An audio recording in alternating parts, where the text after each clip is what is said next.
hormati Bapak Dr. Jafron Wasif Hidayat, Bapak Dr. Muhammad Hilmi, dan Bapak Dr. Ruli Radian, serta Saudara Sabekna Suryaning Tias. Nah, kol-kolah kok Sabekna.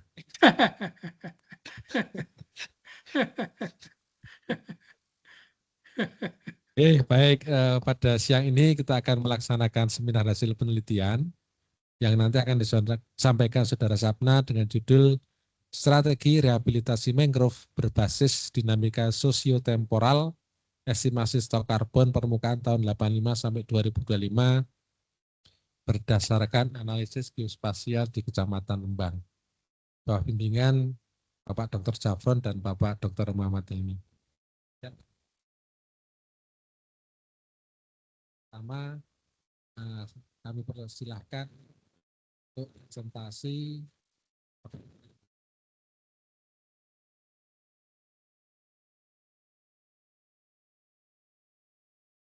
Waalaikumsalam. Ya, Mbak. Silakan, Mbak. Ya,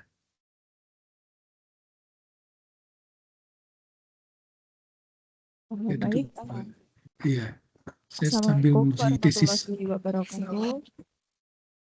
Selamat siang, Pak Dr.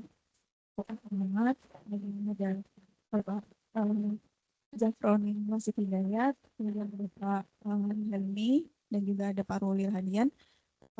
Terima kasih atas kesempatannya. Pada siang hari ini saya akan mempresentasikan hasil penelitian saya dengan judul Strategi Rehabilitasi Mangrove Berbasis Dinamika Spatiotemporal Estimasi Stok Karbon Permukaan tahun 1985 sampai 2025 berdasarkan analisis geospasial di Kecamatan Kemang.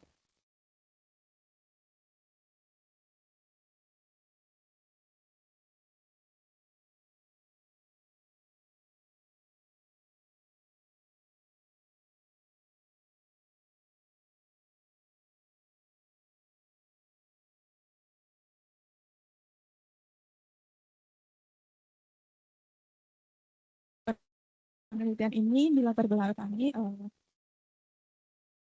mangrove adalah tumbuhan yang hidup di area yang terpengaruh oleh pasang surut, di mana vegetasi ini memiliki fungsi ekologis dan ekonomis yang penting, termasuk sebagai penganan abrasi, habitat biota, hingga penyerap karbon.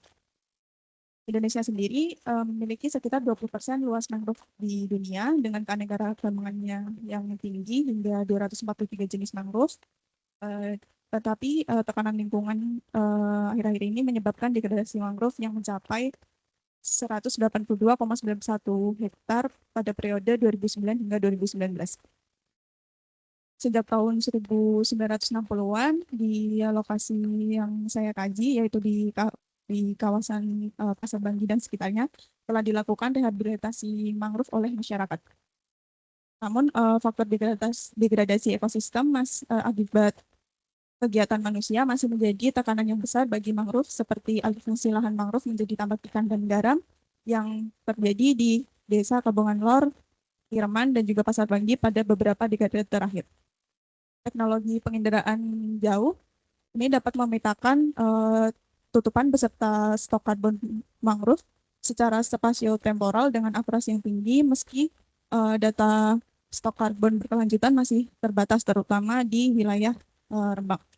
Pendekatan rehabilitasi mangrove masih seragam tanpa mempertimbangkan kondisi lokal, sehingga analisis SWOT berbasis peta stok karbon ini dapat menjadi instrumen strategis dalam merencanakan rehabilitasi mangrove yang berkelanjutan. Penelitian ini juga berupaya menganalisis dinamika stok karbon permukaan mangrove tahun 1985 hingga 2025 menggunakan citra satelit Landsat dan juga Sentinel, serta mengkaji strategi rehabilitasi mangrove menggunakan SWOT. Untuk rumusan penelitian ini, yang pertama, bagaimana karakteristik vegetasi mangrove di wilayah pesisir Rembang. Yang kedua, bagaimana dinamika tutupan mangrove di Rembang secara spasio-temporal dari tahun 85 hingga 2025 berdasarkan analisis digital. Yang ketiga, bagaimana dinamika stok karbon permukaan atau above ground carbon mangrove ini di Rembang secara spasio-temporal dari tahun 85 hingga 2025 berdasarkan analisis digital. Lalu yang terakhir, apa strategi rehabilitasi mangrove yang perlu dilakukan untuk restorasi ekologi yang berkelanjutan. Untuk tujuannya sendiri, yang pertama untuk mengkaji karakteristik vegetasi mangrove existing berdasarkan analisis indeks nilai penting.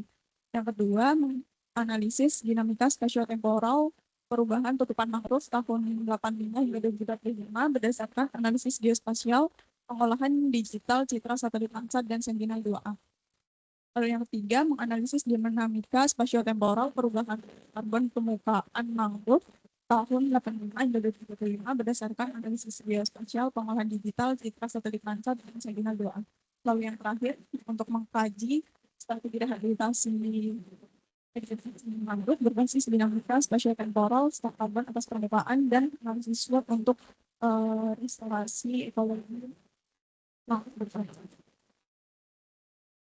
Lalu untuk manfaat penelitian ini sendiri, yang pertama, kajian ini diharapkan dapat menjadi sumber informasi mengenai karakteristik vegetasi mangrove, tutupan mangrove, estimasi stok karbon permukaan mangrove dalam perspektif spatiotemporal kepada pemerintah daerah, peneliti, dan pemerhati lingkungan, serta masyarakat di Rembang. Lalu yang kedua, kajian ini juga diharapkan dapat mendukung referensi kepada pemerintah daerah, peneliti, dan juga pemerhati lingkungan dalam strategi rehabilitasi mangrove yang berkelanjutan di Rembang. Rangka berpikirnya, degradasi mangrove ini telah terjadi sejak tahun 1960-an, lalu dilakukan upaya rehabilitasi mangrove, kemudian pengambilan data untuk data primer dan data sekunder, kemudian ada identifikasi karakteristik mangrove existing berdasarkan indeks nilai pentingnya, kemudian dilakukan analisis dinamika perubahan tutupan mangrove tahun 85 hingga 2025, kemudian analisis dinamika perubahan stok karbon permukaan tahun 85 hingga 2025, kemudian perumusan strategi rehabilitasi mangrove berbasis stok karbon permukaan untuk upaya rehabilitasi mangrove. Berikut ini adalah penelitian terdahulu sebagai referensi. Secara umum telah dilakukan sejumlah penelitian terkait dengan kajian strategi rehabilitasi mangrove dan juga riset tentang stok karbon permukaan mangrove, khususnya di Rembang. Namun, kajian terkait strategi rehabilitasi mangrove berbasis dinamika stok karbon permukaan belum pernah dilakukan di wilayah ini. Lalu untuk alat penelitiannya itu ada GPS, ada rollmeter, tali rafia, aplikasi protektor, ada buku identifikasi mangrove, alat tulis, kamera atau smartphone, termometer, refraktometer, pH meter, kuesioner, laptop, Microsoft Excel, dan juga software ArcGIS. Kemudian untuk datanya sendiri, untuk data primer itu ada data jenis pohon, jumlah jenis pohon, lalu ada data diameter setinggi dada atau DBH, kemudian ada data tinggi pohon, koordinat ground check, dan juga kualitas perairan. Lalu untuk data sekundernya sendiri itu ada peta batas administrasi, ada data citra satelit yang terdiri dari satelit Landsat 5, Landsat 7, dan juga Sentinel-2A. Lalu ada juga data densitas tiap spesies mangrove. Berikut ini adalah lokasi penelitian ini. Data lapangannya diperoleh melalui observasi lapangan di kawasan mangrove Rembang yang meliputi Desa Kabongan Lor, Pireman, dan juga Pasar Bagi. Dilakukan observasi sebanyak 5 stasiun di Pasar Banggi, 3 stasiun di Pireman, dan juga 2 stasiun di Kabongan Lor.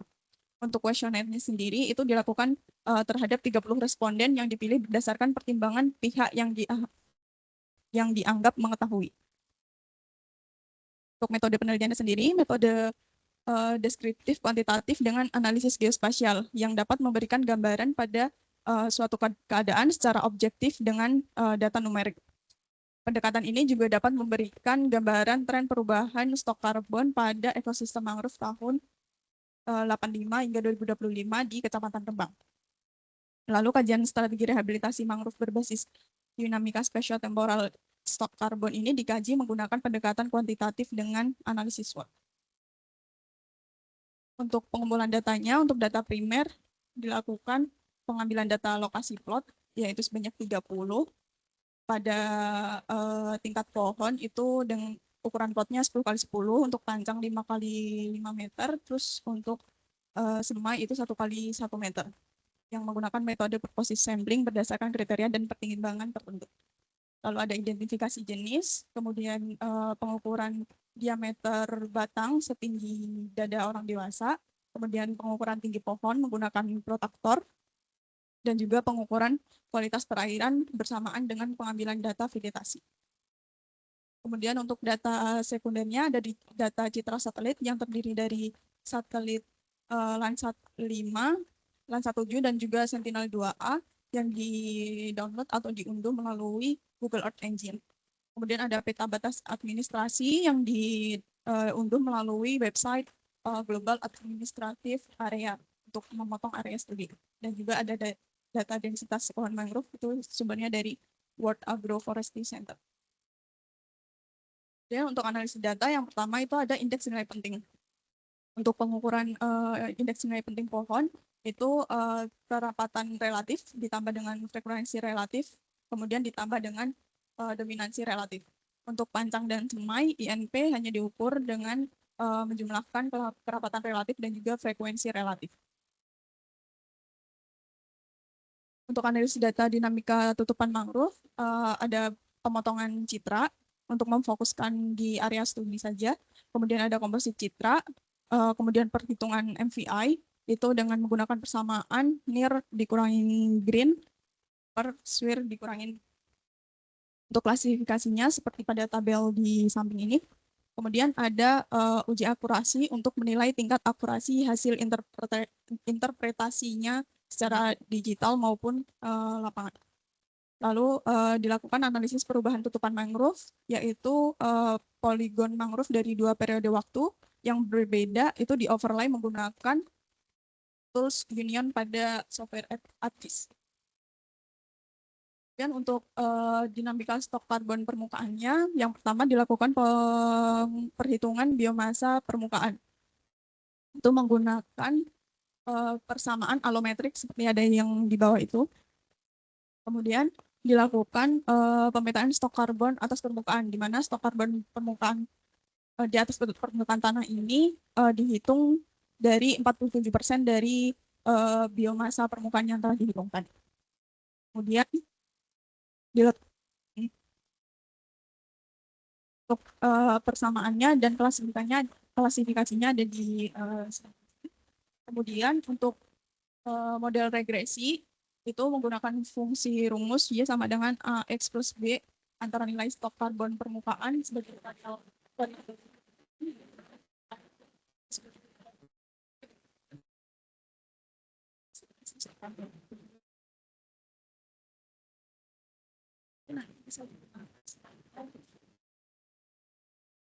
Perhitungan untuk estimasi stok karbon dan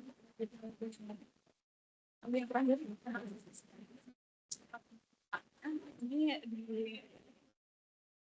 ini menggunakan union seperti tutupan mangrove. Lalu yang terakhir, analisis data untuk strategi rehabilitasi. Yang pertama, untuk penentuan faktor internal dan internal dan eksternalnya, dilakukan wawancara mendalam atau in-depth interview terhadap responden kunci yang dianggap mengetahui kondisi ekosistem dan juga yang terlibat langsung dengan pengelolaan mangrove di Kecamatan Rembang.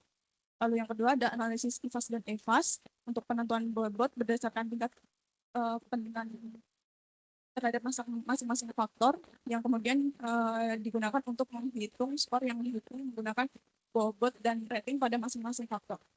Kemudian yang terakhir itu ada penentuan posisi strategis menggunakan kuadran penentuan posisi strategis. Berikut ini adalah diagram alir penelitiannya. Ini adalah timeline penelitian, rencana penelitian. Kemudian untuk hasilnya, untuk karakteristik vegetasi mangrove ini ditemukan sebanyak 5 spesies mangrove dari 3 famili, yaitu ada spesies Avicennia marina, Rhizopora apiculata, Rhizopora mucronata, Rhizopora stylosa, dan juga Soneratia alba. Dominansi berdasarkan jumlah individu, Rhizopora mucronata memiliki jumlah individu tertinggi, yaitu sebanyak 329 individu, yang kemudian diikuti oleh Rhizopora apiculata, Rhizopora stylosa, Soneratia alba, dan juga Avicennia marina dengan jumlah individu terendah, yaitu 9 individu. Distribusi antar stasiunnya untuk Rhizopora mucronata dan apiculata memiliki sebaran paling luas. Kemudian Avicennia marina hanya ditemukan di beberapa stasiun tertentu. Untuk Soneratia alba dan juga Rhizophora stylosa memiliki pola sebaran lebih selektif dibanding dua spesies dominan. Untuk tingkat pohon mangrove, Rhizophora mucronata mendominasi tingkat pohon sebagian besar stasiun dengan kisaran nilai INP itu 147 hingga 161 yang menunjukkan spesies utama pembentuk struktur tegakan mangrove di Kecamatan Rembang. Dominansi Rhizophora ini mengindikasikan substrat berlumpur stabil, adaptasi yang baik terhadap pasang surut, dan juga ekosistemnya yang relatif berkembang. Stasiun dengan INP maksimal atau 300 itu menunjukkan struktur monospesifik terhadap kondisi dan juga riwayat penanaman strategis. Lalu untuk panjang mangrove, Rhizophora mucronata mendominasi beberapa stasiun dengan kisaran INP 112 hingga 136 dan juga Rhizophora acuculata menunjukkan dominansi yang kuat dengan kisaran INP 135 hingga 137. Si alami tingkat panjang masih didominasi genus Rhizophora karena adaptasinya yang baik terhadap substrat dan juga pasang surut. Lalu stasiun 2 dan 4 menunjukkan monodominansi Rhizophora mucronata dan stasiun 9 menunjukkan monodominansi Soneratia alba yang mengindikasikan kondisi habitat yang sangat spesifik atau riwayat penanaman satu jenis. Untuk nilai INP panjang ini cenderung tinggi pada spesies yang juga dominan di tingkat pohon yang menunjukkan kontinuitas struktur tegakan, yaitu regenerasinya berjalan baik pada spesies dominan. Untuk Rhizophora apiculata ini di INP tingkat semai mendominasi beberapa stasiun dengan kisaran INP 116 sampai 141 yang menunjukkan bahwa spesies ini menjadi spesies utama pada fase regenerasi awal. Untuk Rhizophora mucronata juga menunjukkan perannya yang kuat dalam regenerasi signifikan dengan nilai INP dengan kisaran 125 hingga 162. Untuk dominansi tingkat semai, genus Rhizophora mengindikasikan keberlanjutan struktur tegakan genus ini. Monodominan Rhizophora apiculata di stasiun 6 dan juga Stylosa di stasiun 4 menunjukkan kondisi habitat yang sangat sesuai bagi satu spesies atau riwayat penanaman mungkin. Kemudian ini adalah kualitas perairan secara rata-rata untuk suhu, salinitas, dan juga pH itu berada di kisaran baku mutu air laut yang baik untuk ekosistem mangrove berdasarkan PPRI nomor 22 tahun 2021.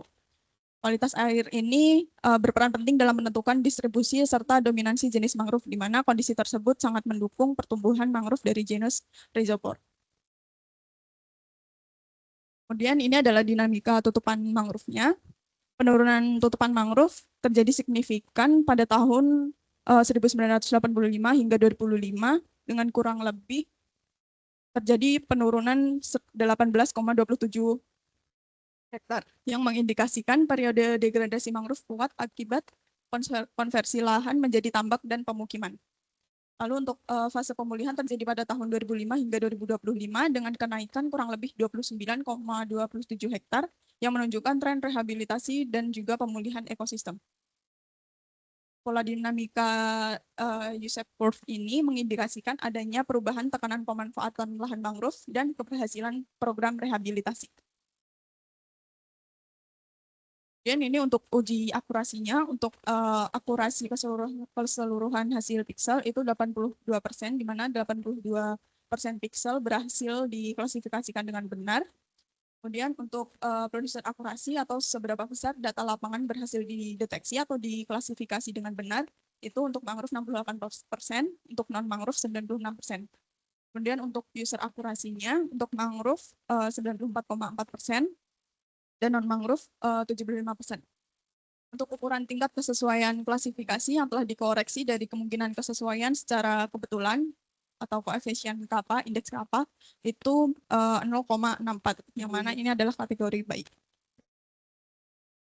Kemudian ini adalah hasil overlay dari tutupan mangrove, di mana gambar A itu adalah citra tahun 85, Kemudian yang B itu ada citra tahun 95 dan yang C ini adalah peta perubahan tutupan mangrove dari 85 ke 95.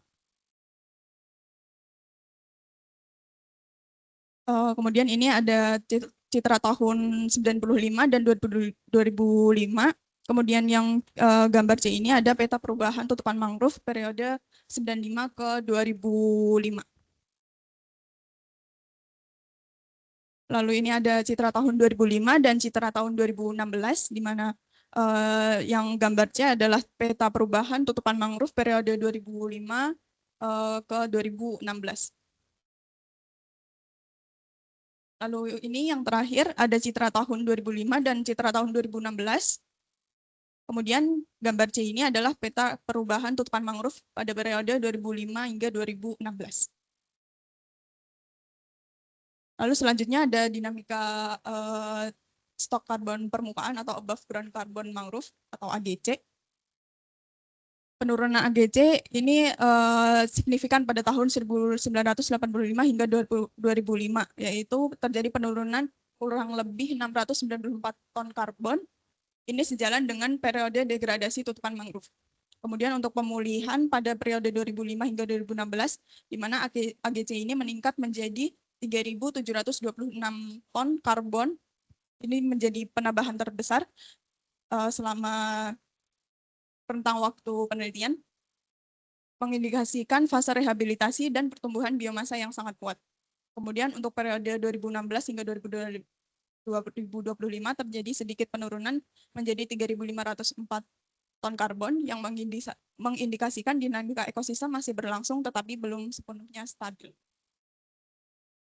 Untuk pemodelan antara stok karbon permukaan lapangan dengan nilai NDVI mendapatkan model regresi yaitu Y sama dengan 154,84X plus 39,637. Model ini digunakan untuk menghitung estimasi AGC pada periode yang berbeda. Untuk nilai koefisien determinasi atau R kuadrat itu sebesar 0,1885 dengan kategori sedang, menunjukkan bahwa sekitar 18% variasi AGC dapat dijelaskan oleh NDVI dalam model. Untuk nilai korelasinya itu 0,43 yang menunjukkan adanya hubungan positif dengan kekuatan sedang antara AGC dan NDVI. Lalu ini adalah peta perubahan AGC pada tahun 1985 hingga 1995. Kemudian yang sebelah kanan ini adalah peta perubahan AGC mangrove periode 1995 hingga 2005. Dan ini yang sebelah kiri ada AGC mangrove periode 2015, kemudian yang kanan ini peta perubahan AGC mangrove periode 2016 hingga 2020. Lalu yang terakhir ada strategi rehabilitasi mangrove. Karena nilai IFAS itu positif 0,19 yang menunjukkan faktor internal masih relatif mendukung dan kekuatan internal ini lebih besar dibandingkan ya untuk pasien itu mendapatkan nilai positif 0,11 yang menunjukkan peluang eksternal masih lebih besar dibandingkan dengan ancamannya. Posisi strategisnya itu berada pada kuadran 1 atau SO, yaitu strategi yang memaksimalkan kekuatan internal yang dimiliki untuk memanfaatkan dan mengoptimalkan. Lalu untuk strateginya, karena strategi rehabilitasi mangrove ini berbasis peta dinamika stok karbon, perubahan stok karbon permukaan, maka strategi rehabilitasi ini dibagi menjadi kategori, yaitu yang kategori pertama itu strategi pada area penambahan AGC. Tujuannya sendiri pada area yang AGC-nya meningkat ini untuk mempertahankan dan mengoptimalkan fungsi mangrove. Untuk strategi intinya yang pertama untuk perlindungan dan pengelolaan berkelanjutan melalui aspek legal dan sosial. Lalu yang kedua pencegahan degradasi melalui pengendalian aktivitas antropogenik. Kemudian yang ketiga optimalisasi pemanfaatan jasa ekosistem. Untuk implementasinya yang pertama bisa penetapan zona lindung. Yang kedua pengendalian aktivitas yang berpotensi merusak melalui penguatan kebijakan dan regulasi konservasi mangrove.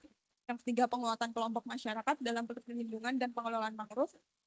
Yang keempat, pengembangan kawasan sebagai lokasi percontohan atau pilot site.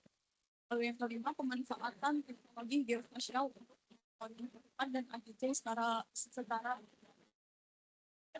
integrasi area ini ke dalam program rehabilitasi sebagai bukti keberhasilan pengelolaan mangrove. Lalu strategi yang kedua itu strategi pada area dengan pengurangan AGC. Tujuannya itu untuk memulihkan fungsi ekosistem mangrove. Untuk strategi intinya yang pertama itu pengendalian penyebab kehilangan AGC. Yang kedua, program penanaman target spesies dan pembibitan berbasis komunitas lokal. Yang ketiga, rehabilitasi dan restorasi mangrove secara aktif berbasis masyarakat. Dan yang keempat, memanfaatkan peluang dengan dukungan program rehabilitasi dan kebijakan nasional terkait pembangunan ekosistem. Implementasinya yang pertama, pengawasan dan penegakan hukum pemanfaatan ruang pesisir. Yang kedua, rehabilitasi intensif dengan pemilihan jenis sesuai kondisi biofisik dan hidrodinamika. Yang ketiga, penerapan teknik rehabilitasi yang adaptif. Yang keempat, pelibatan masyarakat dalam keseluruhan tahapan program rehabilitasi. Yang kelima, pemanfaatan dukungan program pemerintah dan sektor swasta untuk pendanaan rehabilitasi dan perbaikan struktur ekosistem. Dan yang keenam, monitoring spasial temporal, tutupan, dan juga AGC melalui analisis geospasial secara berkala. Dan yang terakhir, integrasi area dalam rencana rehabilitasi jangka panjang. Kemudian untuk strategi yang terakhir, pada area dengan AGC tetap atau stabil, itu tujuannya untuk menjaga kestabilan AGC dan mencegah penurunan fungsi ekologis. Untuk strategi intinya, yang pertama manajemen adaptif untuk mempertahankan fungsi ekosistem, peningkatan nilai ekosistem spesies panjang, ketiga pemanfaatan nilai tambah ekonomi. Kemudian untuk implementasinya, yang pertama dapat dilakukan monitoring dan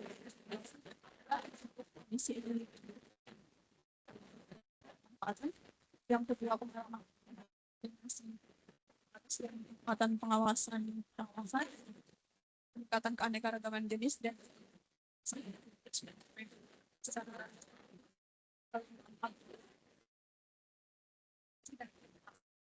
lalu yang kelima, pemanfaatan hasil non-kayu mangrove secara terkendali dan ramah lingkungan. Yang keenam, peningkatan kapasitas masyarakat dalam peningkatan ekonomi lokal berbasis mangrove. Dan yang terakhir, integrasi zona ke dalam rencana rehabilitasi jangka menengah sebagai komponen pendukung strategis. Berdasarkan hasil penelitian ini dapat disimpulkan bahwa yang pertama, vegetasi mangrove di Kecamatan Rembang didominasi genus Rhizopora dengan dominansi berbeda pada tiap tingkat pertumbuhan yang menunjukkan peran pentingnya dalam strukturalitas dan juga fungsi ekosistem. Yang kedua, tutupan mangrove periode 85 hingga 2025 mengalami dinamika spasio-temporal, yaitu penurunan pada tahun 85 hingga 2005, kemudian terjadi pemulihan dan stabilisasi dari tahun 2005 hingga 2025, yang mana ini dipengaruhi tekanan antropogenik dan juga proses pesisir. Yang ketiga, dinamika AGC sejalan dengan perubahan tutupan mangrove. Untuk model berbasis NDVI ini mampu mengestimasi AGC periode lampau dan menunjukkan fase penurunan serta pemulihan karbon mengikuti perubahan tutupan. Yang keempat, strategi ini berada pada kuadran 1 atau SO dengan prioritas rehabilitasi peta dinamika AGC yang dibagi menjadi 3 kategori. Untuk rehabilitasi pada area kehilangan AGC, area dengan AGC stabil atau tetap, dan juga area dengan penambahan AGC. Untuk sarannya, yang pertama menggunakan citra resolusi spasial yang lebih tinggi, misalnya menggunakan drone, untuk meningkatkan akurasi dan juga kesesuaian data lapangan dengan piksel citra. Yang kedua, mengembangkan model karbon melalui kombinasi beberapa indeks vegetasi serta pendekatan non-linear atau machine learning agar estimasi lebih representatif. Untuk yang ketiga, itu memperkuat perumusan strategi dengan mengintegrasikan analisis SWOT dan metode pengambilan keputusan multi kriteria, misalnya menggunakan QSPM atau AHP. Berikut ini adalah referensi yang digunakan dalam PowerPoint ini. Terima kasih dari saya, sekian atas waktunya. Terima kasih, saya kembalikan ke Pak Fok. Silahkan duduk Mbak Sapna. Kemudian tolong dipersiapkan alat tulis. Ini sudah direkod ya?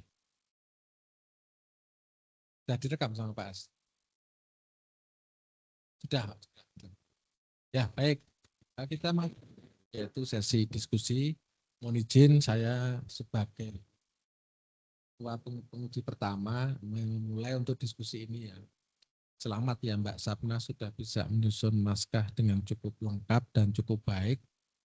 Tapi ada beberapa hal yang berkaitan dengan naskah ini yang mungkin bisa saya komentari atau saya review. Jadi Anda akan melakukan strategi rehabilitasi mangrove berbasis pada dua aspek ya. Yang pertama adalah dinamika sosiotemporal carbon stock dengan memakai analisis geospasial. Nah mungkin saya komentari dulu yang ini terkait dengan kata tulis Mbak. Ya, yang pertama itu abstrak. Jadi abstrak ini sebisa mungkin dibuat dengan kalimat yang baku dan sesuai dengan apa namanya SPOK dan tidak banyak memberikan statement yang bersifat umum. Contohnya ini, mangrove merupakan tumbuhan yang hidup dari antara daratan dan lautan yang terpengaruh pasang surut. Ini kan saya kira untuk semua orang yang sudah tahu mangrove tentu sudah tahu. Jadi ini kayak gini sebenarnya nggak perlu. Nah, tolong nanti di dalam abstrak ini dicari lagi beberapa statement atau kalimat yang mungkin sudah bersifat umum ya. Tujuannya apa? Karena lebih penting nanti Mbak Sapna bisa menyampaikan hasil dari penelitianmu yang ada di abstrak ini. Untuk abstrak itu biasanya kan dibatasi jumlah katanya. Nah, Anda sudah ngecek belum jumlah katanya berapa? Tidak ada. Ya, kita cek lagi, harusnya ada sih. Kalau di beberapa artikel paper itu kan hanya 200, 300 gitu. Nah ini tolong dicek sehingga tidak ada benar nggak ada ya.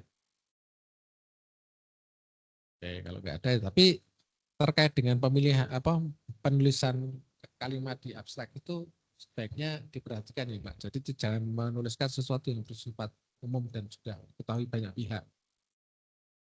Nah yang kedua ini di metode ya. Metode ini Anda menuliskan tentang jadwal atau timeline penelitian. Nah ini pada saat proposal memang ini diwajibkan. Di saat sudah menyampaikan hasil, timeline ini sudah dihilangkan. Oke, hapus saja. Nah, saya langsung menuju ke hasil saja ya. Jadi tujuannya Anda yang pertama adalah mengkaji karakteristik ya, vegetasi mangrove berdasarkan INP.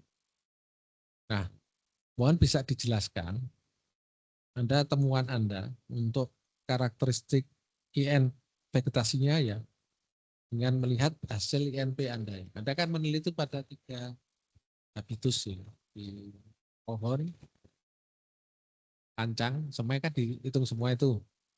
Ya, terus karakteristik yang mana yang mau Anda sampaikan di dalam dengan melihat hasil INP tadi, Mbak? Silakan. Karakteristik vegetasi apa gitu loh.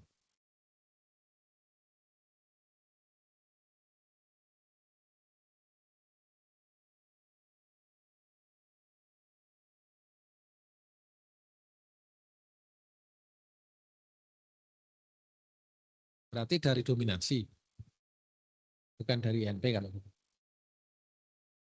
Ya. Ya, kalau INP kan gini, INP contoh ya. INP itu menilainya maksimal kalau 300. Ini hanya diperoleh oleh atau diperoleh. Hanya ada pada spesies Soneracia alba yang ya sama Rhizopora stylosa. Nah, bagaimana dengan yang mempunyai INP rendah? Nah, itu harusnya muncul di dalam diskusinya. Misalnya ya, ini ada Soneras Avicennia marina 19,2. Ini apa sih? Tingkat pohon kan? Kemudian ada lagi Avicennia marina. Marina rata-rata rendah. Nah, ini karakteristiknya yang muncul harusnya berbasis dari nilai-nilai NP yang Anda peroleh. Karena Anda punya nilai beragam ini dari berapa nih Mbak? 15,5 sampai 300. Ada nih yang Avicennia marina tuh di stasiun 1 15, di stasiun berapa tadi? Stasiun 7, 19, stasiun mana tadi? Stasiun Marina. Berarti kan ada sesuatu. Jadi itu karakteristiknya kayak gitu. Kenapa kok yang lebih dominan tadi kalau ada bilang-bilang dominan? Rhizopora rata bahkan Rhizopora alba.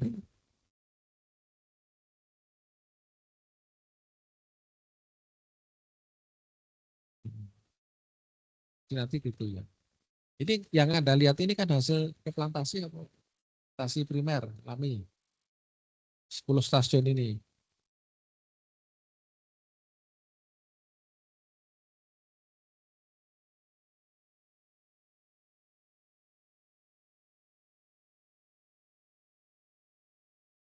Ya,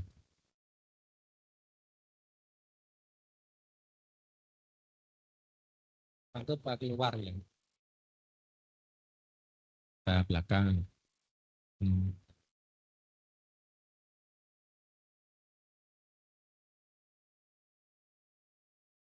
Nah, jadi Anda juga di sini sudah mulai membedakan ini di hasil tabelmu ini. Mana yang hasil rehabilitasi, mana yang vegetasi asli itu. Bisa enggak? Kan Anda punya data tadi kan, pas temporal tadi kan, ya temporal yang dari tahun 85 sampai. Cuman kalau data citra satelit itu nggak bisa tahu ya jenisnya ya. Cuman bisa tahu lokasinya apa di situ vegetasi primer misalnya.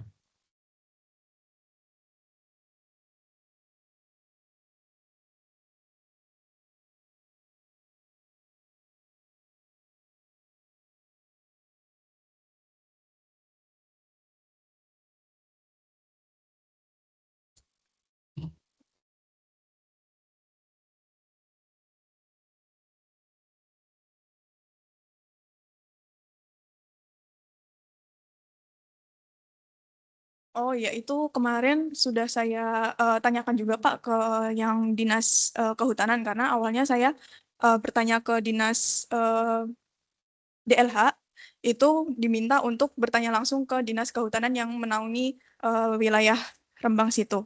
Ketika saya tanya, ternyata untuk yang sekarang memegang program-program rehabilitasi itu tidak mempunyai data-data program rehabilitasi yang pernah dilakukan sejak tahun di bawah tahun 2018 atau 19 gitu. Nggak Jadi ada datanya. nggak ada datanya. Padahal itu kan Pak Yadi itu tahun berapa ya Pak? Udah 70-an kayaknya udah mulai rehabilitasi. Tahu Pak Yadi enggak? Nggak, saya itu Itu yang lokal itu hero gimana? yang ada di Pasar Banggi itu namanya Pak Yadi. Itu sejak tahun 70 sudah mulai nanam sebenarnya. Ya, kalau dari statement dari warga, ya dari kelompok, perwakilan kelompok itu, memang dari tahun 1960-an memang Ya, sudah dilakukan rehabilitasi, Pak. ya. Sedangkan Anda kan mulai motret tahun Citra Sati tahun 85 ya. Iya, Nah, ini saya nggak tahu Mbak, apakah karena resolusinya rendah karena ini hasil Citra tahun 85 atau karena apa yang jelas gambar gambar 4.2 ini kan nggak begitu jelas. iya. Ya kan, ini memang karena Ini memang resolusinya resolusinya, Pak. yang rendah ya. Iya, Nah, kemudian di sini ditemukan ada sebuah fenomena mana terjadi pengurangan pada tutupan mangrove iya. di periode 85-95. Nah, ini terjadi karena apa ini, Mbak? Eh, ini dari studi literatur yang saya baca itu eh, di tahun 1990-an itu terjadi ekspansi tambak besar-besaran, Pak. Jadi dari pemerintah itu ada program seperti eh, ya istilah kayak pemanfaatan perikanan gitu loh, Pak. Jadi untuk mangrove-nya itu pada ditebangin terus diganti jadi tambak gitu, Pak. Ini statusnya lahannya gimana? Status hutan mangrove ini punya siapa sebenarnya? Sampai pemerintah. Kalau yang itu saya belum dapat informasinya sih, Pak. Mungkin nanti bisa dicari punya ya, Oh Mbak. iya. Status lahannya itu punya siapa sebenarnya kawasan pesisir sini ini? Oh, tetapi Pak, kalau yang untuk di Pasar Banggi itu sekarang udah jadi kawasan KEE, kawasan ekonomi. Ekonomi eksklusif. Oh ya, itu ekonomi Betul. eksklusif KEE. Tapi punya pemerintah. Tapi kalau yang di Berarti kan kawasan pemerintah tadi berhak ya menginstruksikan untuk mengalih fungsikan mangrove jadi tambang. karena tadi yang untuk ekspansi tambak besar-besaran itu terjadi di tahun 1990, sedangkan untuk Pasar Banggi itu dia ditetapkan sebagai status KAI itu baru akhir-akhir ini Pak. Ya, berarti kan waktu itu memang ada alih Iya. fungsi lahan kan dari Iya. Pemkot yang diubah menjadi tambak. Tambaknya bisa tambak merah. Iya. Ini sangat tinggi ya Pak. Mulai dari Kaliori, Batangan ya. Batangan Pati ke timur sampai itu kan kayaknya banyak tambak merah.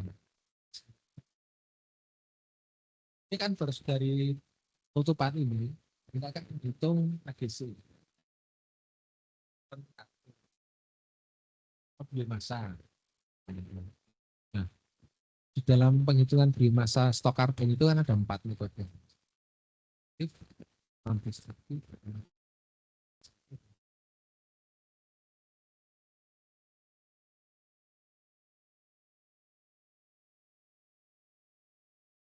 Citra Selati hanya akan melihat tutupan kanopi. Padahal kalau kita itu kan mempunyai series yang cukup. Antara Ibukora sama Avicennya kan tidak. Ya kan?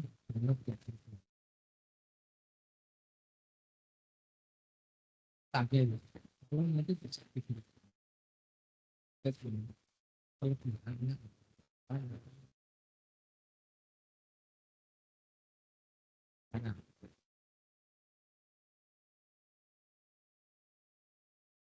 Memodelkan regresinya tadi. Jadi gimana? ada Pak. Tapi nggak masuk di hasil Pak. Jadi itu udah di hasilnya itu langsung keluar modelnya gitu. Tapi ada perhitungannya di ada Nah, itu hasil. pertanyaan saya selanjutnya gini. Kan pakai transaksi tentu harus ada validasi. Nah, validasinya Iya. nah, silakan. Atau nanti mungkin bisa dijelaskan nggak di sini? Saya di naskah ada tulisan. Ada Pak, ada validasi. Kalau tadi kekurangan dari Itu di nilai regresi. Karena nilai regresi yang dapat itu modelnya R kuadratnya itu 0,18. Itu hanya 18% faktor dari AI itu bisa memodelkan bisa estimasi 82% itu bisa dari faktor lain yang nggak dimasukkan nilai jenis ya, terus DBH ya. DBH jumlah jenis, terus tinggi pohon. Kalau pohon kanopinya luas gitu, tapi dia batangnya kecil, misalnya ya. Ya. Jadi kan sedikit Ya. benarnya. Rumus yang dengan algoritma itu lebih sedikit. Ya. Berarti ini di halaman 60 harus dipertegas ya Pak? Ya, dipertegas. Ya, kelebihannya apa sih kok pakainya apa namanya? Citra satu yang dibikin. Cuma tadi Mbak, validasinya. Validasinya nanti di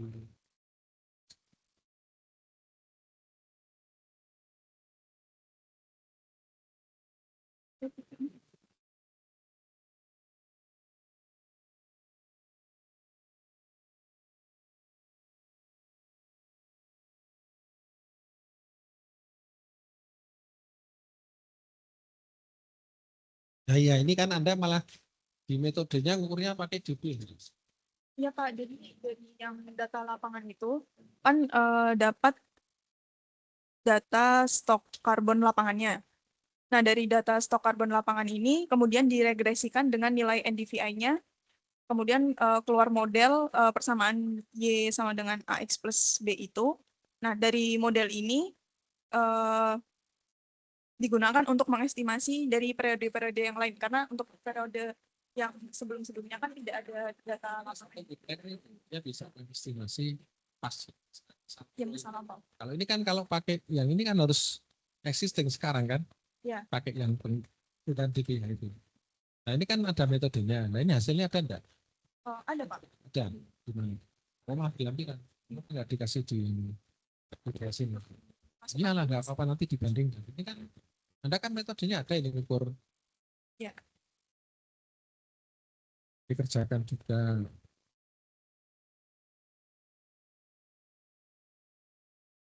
Berarti nanti dimasukinnya di yang subbab 413 itu ya Pak? Ya, Itu di awal atau di yang sebelum model regresinya Pak? saya malah justru di Iya.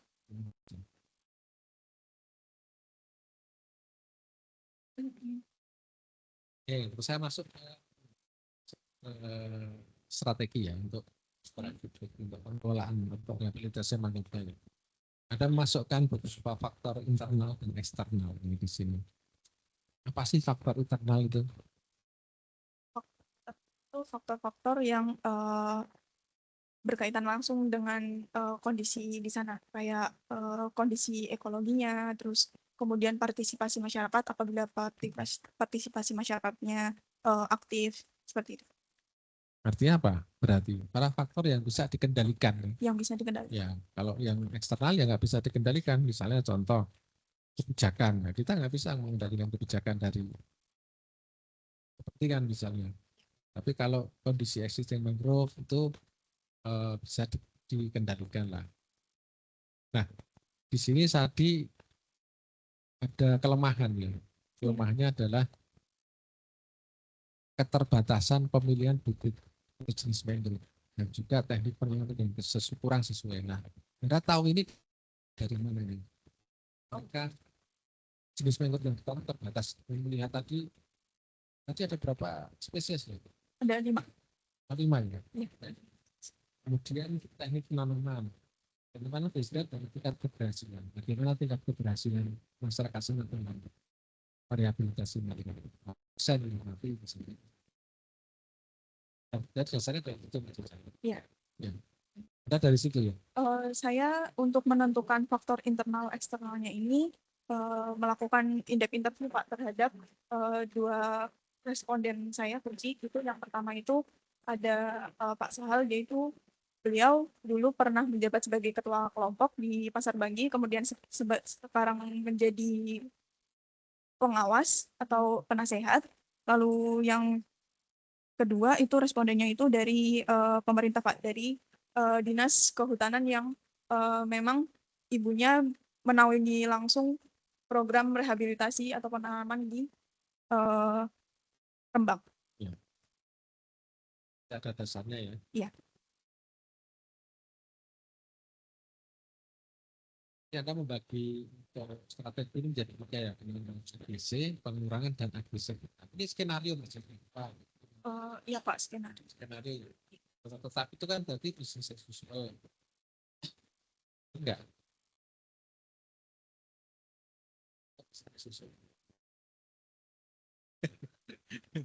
Bisnis as usual tidak ada intervensi apapun. Lagi biarkan seperti biasanya. Berarti kan agresi dianggap tetap kalau ini. Tambahan kan berarti harus ada tindakan yang agresif.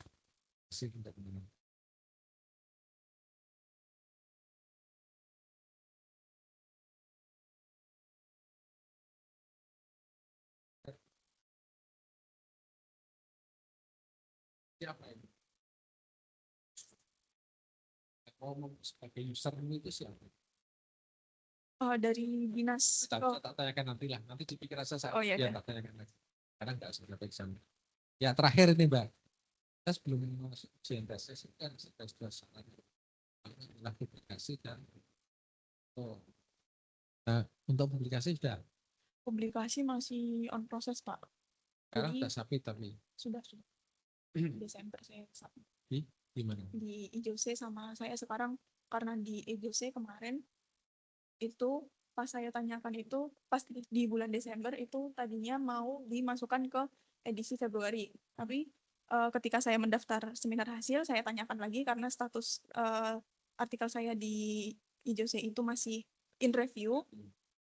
Dari itu udah sebulan lebih in review, belum selesai, terus saya tanyakan, ternyata untuk edisi Februari itu sudah full, jadi saya minimal dapat LOE lah.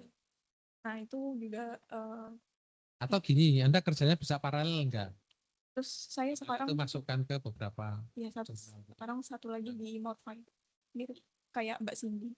Nanti saat daftar harus masukkan tingkatnya. Iya. TOEFL-nya gimana? Sudah Kalau TOEFL sudah Pak, sudah aman. Sudah di atas 475 kan? 475. 475. Iya, Ya, sudah Pak. Aman. Baik, dari saya cukup Bapak-Bapak. Selanjutnya kami persilahkan Pak Ruli Radian selaku penguji dia. Silakan Pak Ruli.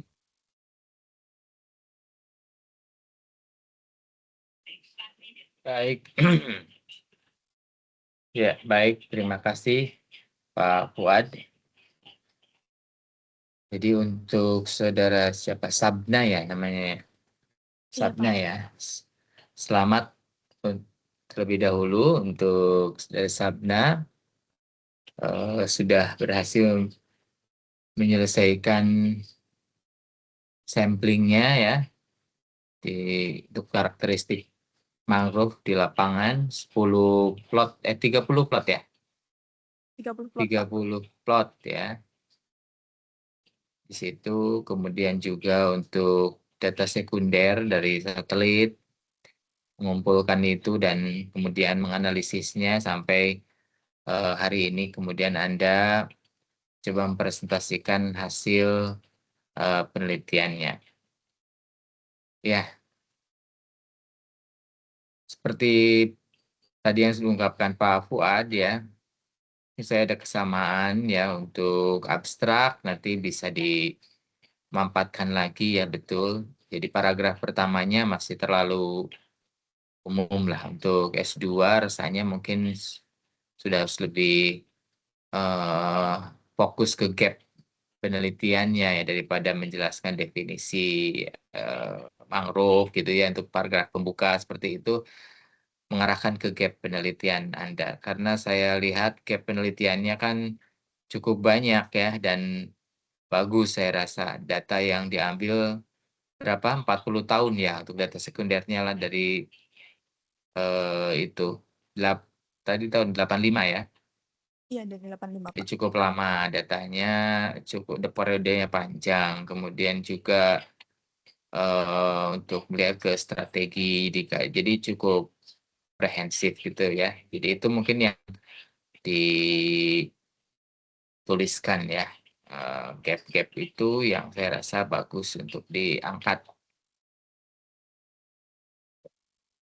Nah, untuk ini tadi Anda meneliti karakteristik vegetasi ya untuk yang pertama kan karakteristik vegetasi ini berdasarkan INP ya. Memang khusus untuk yang berdasarkan INP ya karakteristiknya. Iya Pak, berdasarkan INP Pak. Analisis INP.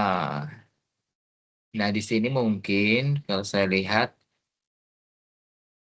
nilai-nilai INP yang per strata ya tadi kan Anda sudah tapi dalam presentasi rasanya mungkin ini ya tadi mungkin nggak terlalu detail gitu kan kalau di tulisan INP-nya kan sudah ada per strata ya.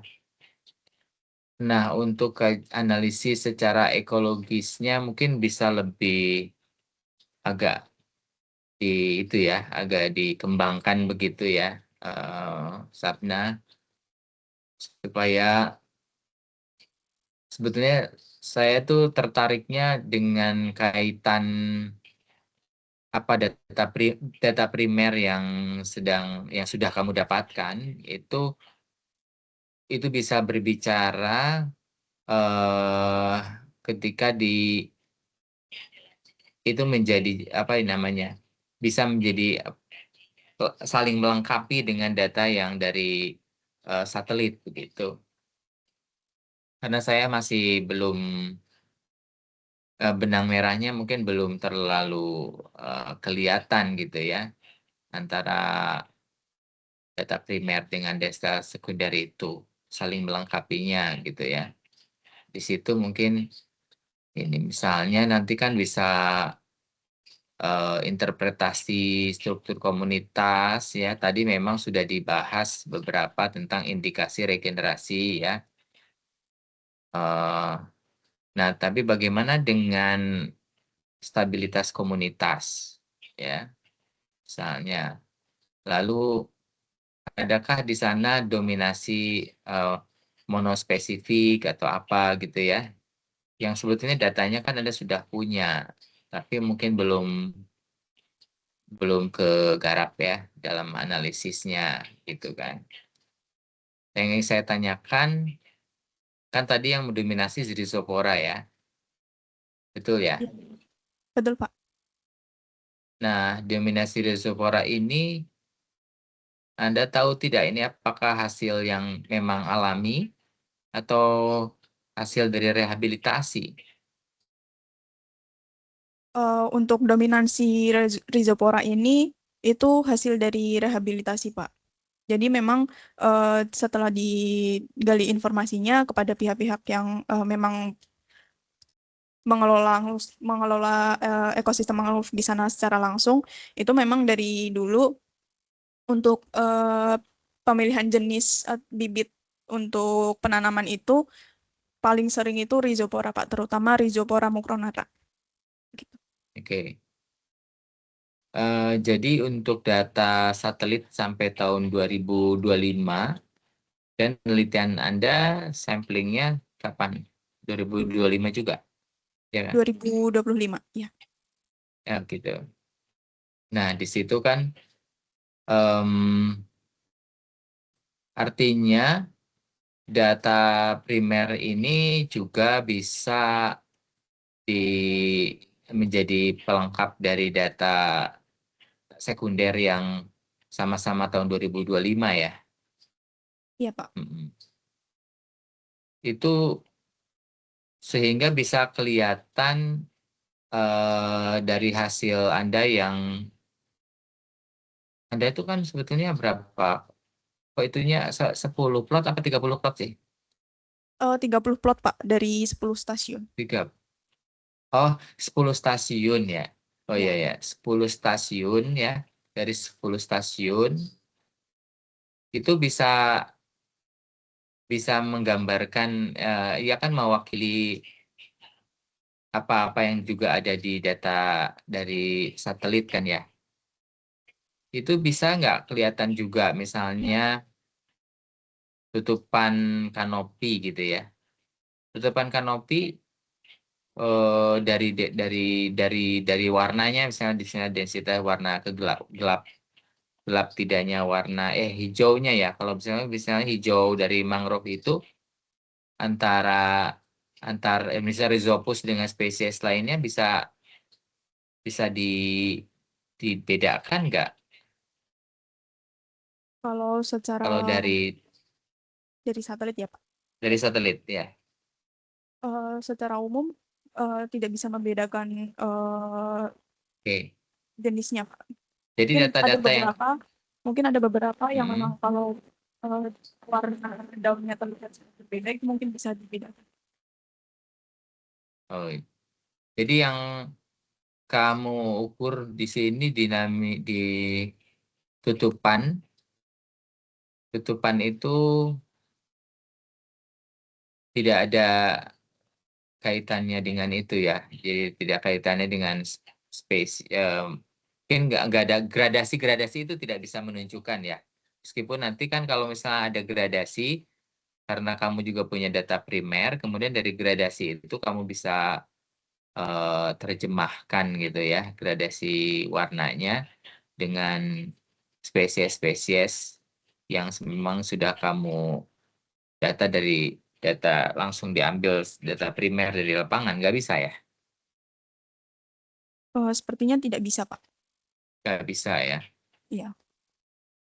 Jadi, karena jadi untuk oke, karena apa? Oh ya. Karena untuk untuk mencocokkan antara data yang lapangan dengan data primernya dengan Citra itu, kalau 2025 itu Citra yang dipakai di 2025 itu resolusinya 10 kali Beda 10 juga meter, Pak. ya. Iya, jadi jika di dalam 1 pixel itu ada gradasi warna, itu tetap dihitung rata-rata nilai pixelnya, Pak. Tapi Nilai kan indeks kalau yang terakhir kan yang bagus 2025 ya. Kalau citra Ya. satelit tahun 2025 dengan data primer 2025 kan mungkin bisa ini ya, apa namanya, kan tidak menggunakan yang citra satelit yang lama kan 2025.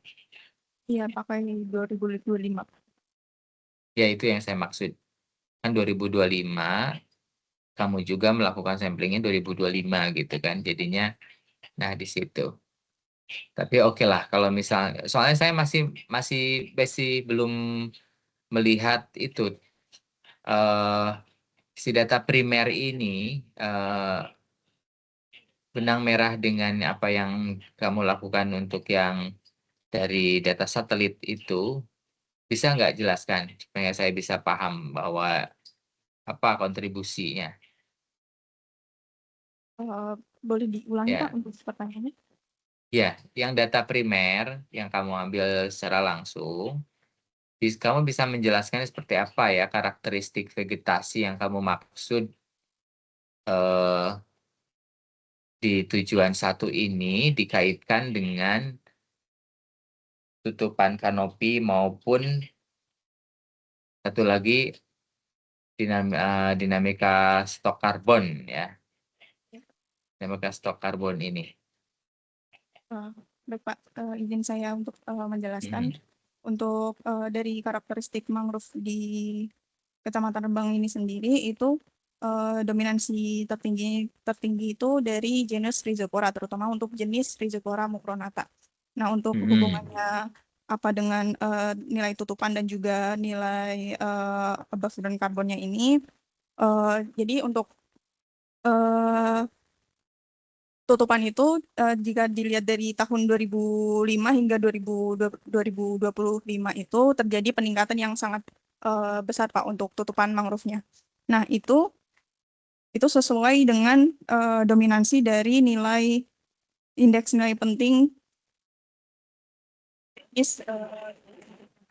di mana untuk penanaman atau kegiatan rehabilitasi selama ini memang didominasi juga oleh bibit-bibit dari Rhizopora.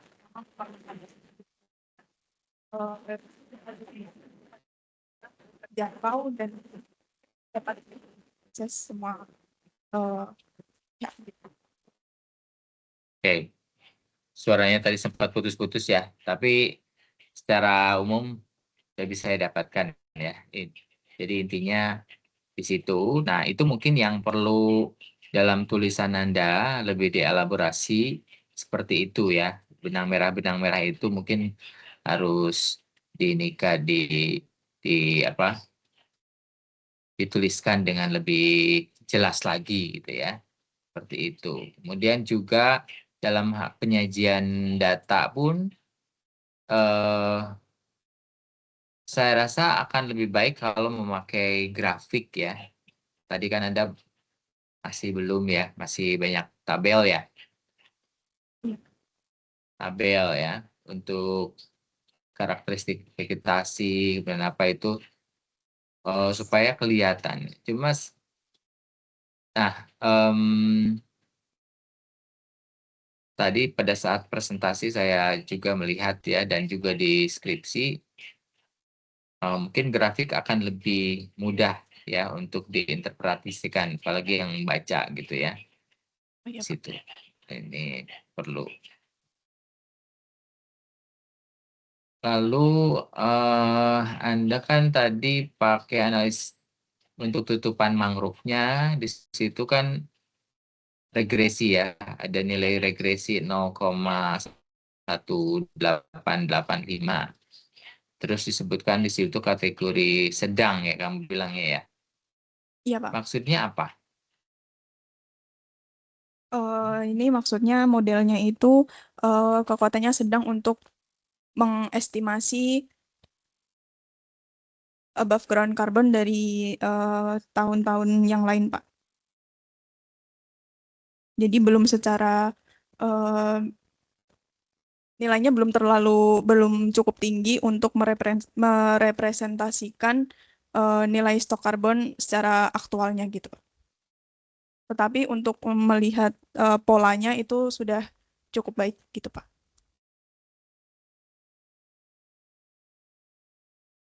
Itu yang variabel independen sama dependennya apa regresinya? Untuk variabel dependennya itu stok karbon lapangan, untuk independennya itu nilai NDVI. Stok Jadi karbon Y-nya. yang independen. Berarti sama tutupan ya, kanopi. Eh, bukan, NDVI itu Pak. bukan tutupan kanopi bukan? NDVI itu nilai indeks vegetasi, Pak. Dari Citra, klasifikasi Citra. Oh, Citra.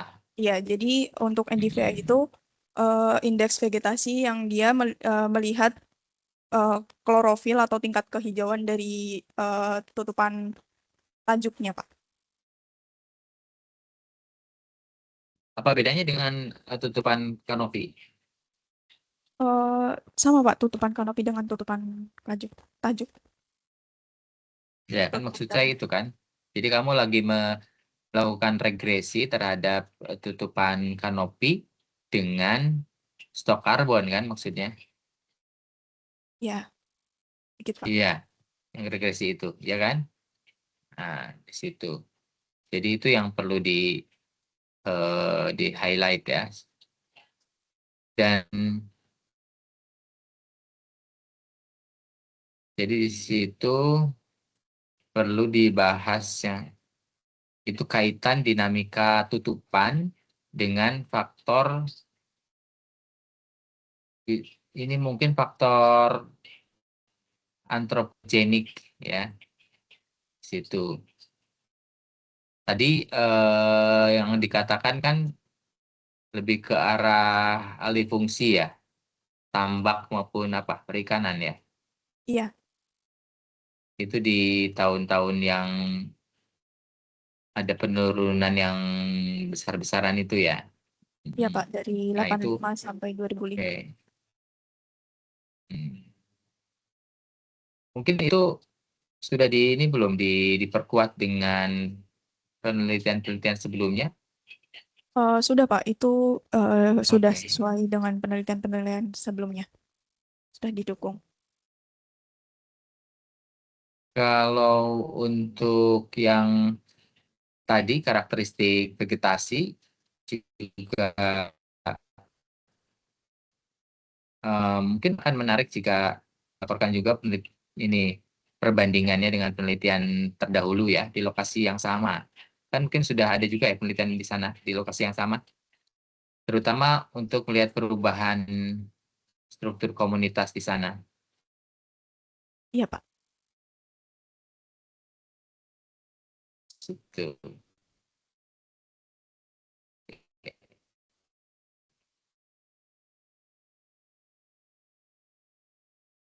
Nah, yang SWOT itu tadinya saya baca yang di eh, abstrak terutama ya, Iya, di terakhir itu masih susah untuk dipahami gitu ya. Tapi ketika tadi Sabnas mulai presentasi kesimpulan di situ sudah mulai ya, sudah mulai lebih bisa apa dipahami gitu. Jadi mungkin yang abstrak pun nanti ngikuti dari presentasi terakhir mungkin ya.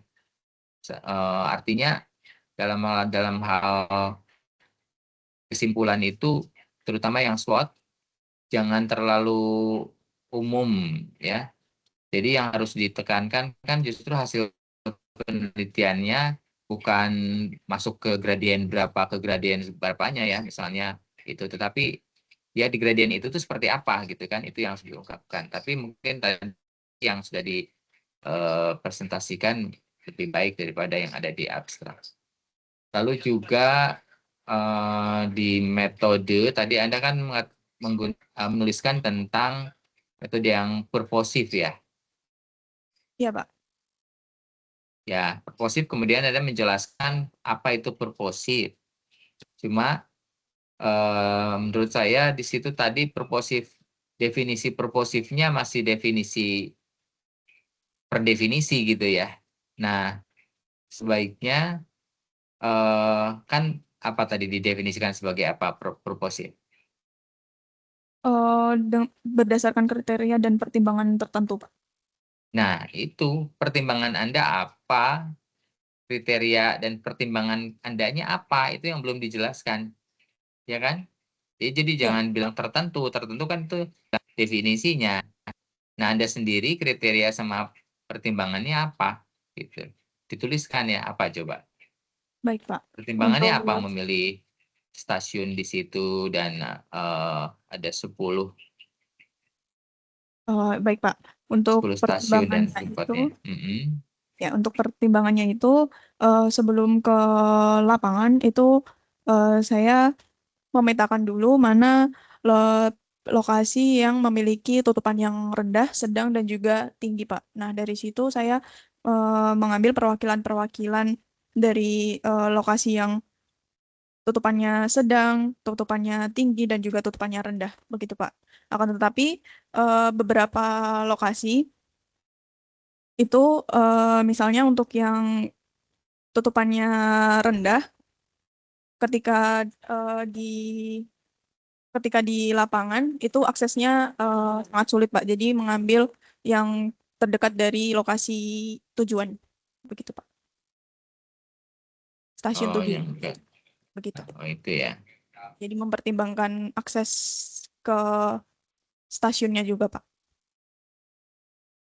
Nah, lalu Anda kan tadi menyebutkan juga untuk Kabupaten Rembang, di situ kan melihatnya 3 lokasi atau 3 apa? 3 desa ya? Atau 3 apa? 3 desa, Pak. 3 desa ya? Pasar Banggi, kemudian yang apa aja tadi Pasar Banggi, terus yang paling Kabongan bagus Lor, kan katanya ya, Kabongan Lor dan Tiraman. nah, yang paling bagus kan katanya Pasar Banggi ya. Ya, yang Pasar Banggi. Nah, eh, ini juga mungkin sementara Anda membagi 10 stasiun ya. 10 stasiunnya kan rata atau tidak pembagiannya di tiap desa itu. Tidak rata, Pak. Jadi di Pasar Banggi itu 5 stasiun, kemudian di Tiraman itu 3 stasiun, dan di Kabongan Lor itu 2 stasiun. Begitu, Pak. Ya, apa pertimbangannya? Pertimbangannya kembali lagi ke akses untuk ke lokasinya, Pak. Karena beberapa, terutama di desa yang di Kabongan Lor itu memang aksesnya sulit, Pak, untuk masuk ke mangrove-nya. Antara mangrove-nya terlalu rapat, jadi kitanya nggak bisa masuk, atau di samping-samping di pinggiran mangrove itu banyak semak-semak yang memang harus ditebangin dulu, Pak, untuk lewatnya gitu, Pak. Oke. Justru Bu, yang di Pasar Banggi yang paling baik itu aksesnya malah mudah ya. Iya, Pak, karena di situ ada mangrove trekkingnya, Pak. Memang wisata, Pak, di Oh, situ. iya. Iya, Memang untuk itu ya, iya, wisata untuk di sana. wisata. Oke. Nah, mungkin kontribusi dari tiap-tiap enggak, tapi kamu membahasnya per desa itu atau langsung dianggap satu kesatuan aja? Langsung satu kesatuan, Pak. Karena memang untuk studinya itu kan di Kecamatan Rembang. Nah, di Kecamatan Rembang itu untuk mangrove-nya memang yang luas, dan sesuai dengan tujuan dan metode penelitian saya itu memang ada di 3 desa ini, Pak. Oke. Tapi memang secara umum peningkatan pesat yang rehabilitasi mangrove dari tahun berapa Dari itu tuh 2000 memang terjadinya di merata di 3 desa itu atau hanya di Pasir Banggi? paling banyak di Pasar Banggi, Pak. Pasir Banggi Di kan? Ya, kalau di desa lain ada ada peningkatan, tetapi tidak sebanyak sebesar di Pasar Banggi. Karena Ya. memang setelah saya cari informasinya, saya gali informasinya, untuk masyarakat di Desa Kabongan Lor dan Tireman itu kelompoknya kurang aktif Pak untuk mengelola mangrove. Kalau di Pasar Banggi memang sudah aktif dari tahun 1900-an. Ya, maksud saya meskipun kamu memang membahasnya Rembang ya secara keseluruhan, tapi data-data itu juga tetap harus jadi perhatian gitu ya, bahwa kenyataannya memang di Pasar Banggi itulah yang kontribusi utama dalam rehabilitasi mangrove. Nanti kan dari apa yang kamu sudah interview atau apa ya, itu kan nanti kan mungkin muncul apa ya, kelebihan kekurangan ataupun peran dan segala macam nanti ya. Nah ini yang cocoknya mungkin penekanan itu kan nanti bisa lebih difokuskan ke desa yang mana gitu ya. Ini. Jadi upaya-upaya untuk perbaikan strategi-strategi itu kan strateginya ternyata ini lebih cocok untuk yang di desa mana. Misalnya Pasar Banggi emang sudah bagus strategi ini, yang mana kan tadi ada strategi penguatan segala macam itu kan ternyata lebih menuju ke yang Desa Pasar Banggi misalnya, tapi strategi-strategi yang lainnya kan ke area yang itu gitu. Itu juga mungkin bisa tetap diungkapkan ya. Jadi lebih kelihatan kamu memang sudah lebih masuk ke lokalnya di sana gitu ya. Tidak selalu terlalu general gitu ya. Baik Pak. Dan mungkin terakhir komentar saya, tulisan kamu ya, nanti ini tadi saya bilang kan harus dikembangkan lagi karena kalimatnya masih belum koheren secara utuh, di mana kamu citasinya cukup banyak, sudah bagus ya. Cuma mungkin supaya lebih flow-nya lebih smooth lagi, ini yang perlu ditulis ulang ya, tulis ulang bagaimana supaya, karena dalam membaca kadang-kadang kita jadi nggak paham nih ya. Jadi jangan sampai kayak clipping ya, citasi A dengan B dengan C itu harus diramu lagi ya, tidak nyomot-nyomot ditempel-tempel seperti clipping. Ini masih ada kesan seperti itu ya. Jadi coba ini, karena kalau supaya tulisannya lebih enak dibaca, bisa dipahami di situ ya. Dan tulisannya tadi juga kalau di abstrak tadi sudah, nah di pendahuluan juga saya rasa trennya hampir sama dengan abstrak. Tulisanmu jangan terlalu berkutat di area-area yang terlalu umum ya. Di situ itu sedikit aja lah gitu ya. Dan setelah itu langsung fokus ke yang menuju ke gap penelitianmu itu diperbanyak dan supaya lebih ini. Seperti nanti kok tiba-tiba bahasnya yang apa namanya satelit gitu ya. Jadi kerasa banget tadi lagi bahas apa tiba-tiba satelit gitu kan. Jadi perlu ada kalimat atau paragraf yang bridging ya, sebelum ke sana ya, yang menuju ke situ. Nah, saya rasa tadi tulisannya kalau saya baca masih kurang smooth itu tadi ya. Itu Baik Pak. mungkin komentar dari saya. Lalu kesimpulannya juga lebih ini lagi, jadi kesimpulan harus bukan merupakan ringkasan dari hasil ya, tapi harus benar-benar mengungkapkan temuan inti yang yang kamu rumuskan ya dari hasil itu, dari hasil pembahasan itu. Itu mungkin dari saya kembalikan ke Pak Fuad.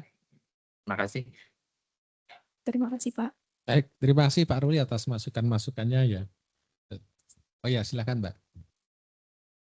Masih Pak Ruli. Berikutnya kami persilahkan Pak Dr. Muhammad Hilmi selaku pembimbing 2. Dipersilahkan Pak Hilmi. Baik Pak Fuad, terima kasih Pak Fuad. Yang Saya hormati para penguji, kemudian Saudari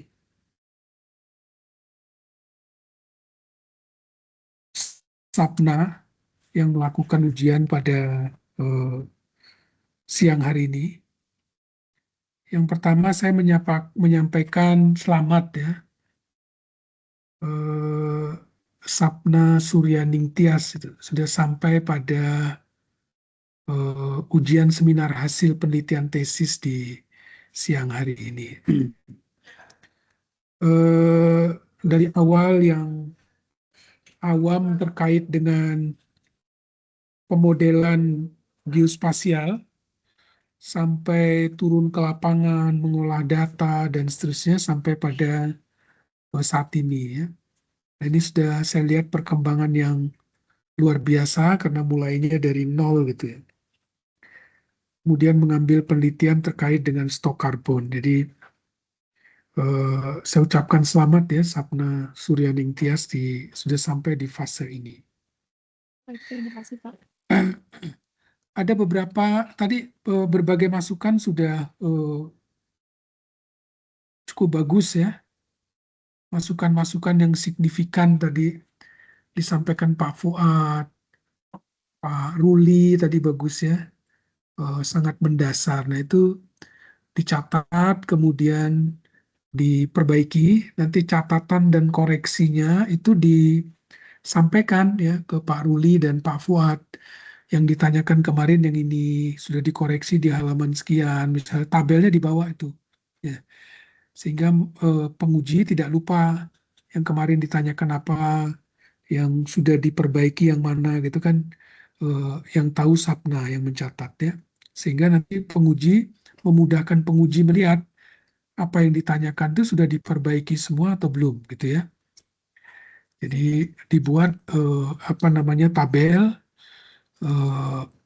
yang penguji pertama bertanya apa gitu kan.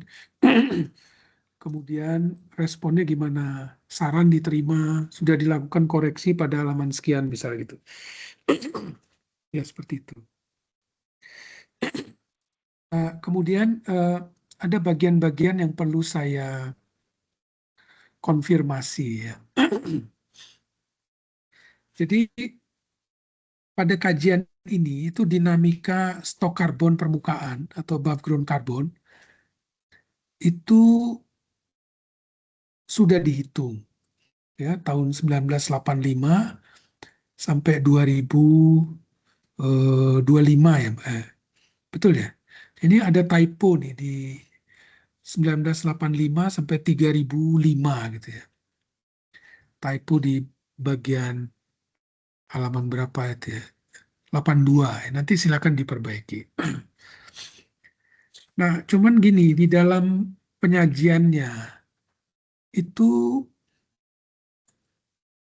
masih tercampur antara penurunan apa namanya? Dinamika ABG, dinamika geospasial above ground carbon ini dengan penurunan dengan tutupan mangrove. Jadi pada waktu bicara above ground carbon, dinamikanya hanya bicara above ground carbonnya saja. Jangan dicampur dengan langsung dicampur dengan tutupan mangrove gitu. Sehingga agak confused dia. Karena above ground carbon itu bukan hanya tutupan mangrove saja, tapi juga di batang juga ada. Ya. Lingkar batang setinggi dada, dan itu juga mempengaruhi karbon. Selain di daun, daun kan kecil, tapi yang padat itu ada di batang. Ya. Nah, apa namanya? Yang pertama itu saran saya, terutama di kesimpulan ini, jadi dipisah antara above ground carbon dengan apa namanya tutupan mangrove. Jadi yang di kesimpulan itu sampaikan bagaimana dinamika above ground carbon saja gitu ya. Tutupan mangrove-nya itu lain gitu ya, dipisah gitu. Kemudian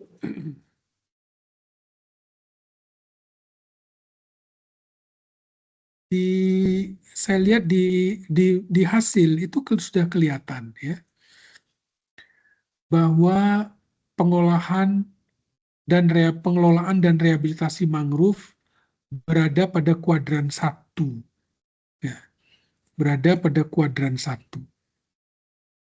berdasarkan analisis SWOT. Dia melihat faktor internal dan eksternalnya itu posisinya ada di kuadran 1. Nah, di sini belum dituliskan sebetulnya apa arti kuadran 1 terkait strategi gitu ya. Kalau di kuadran 1 seperti apa strateginya? Saudari Sapna.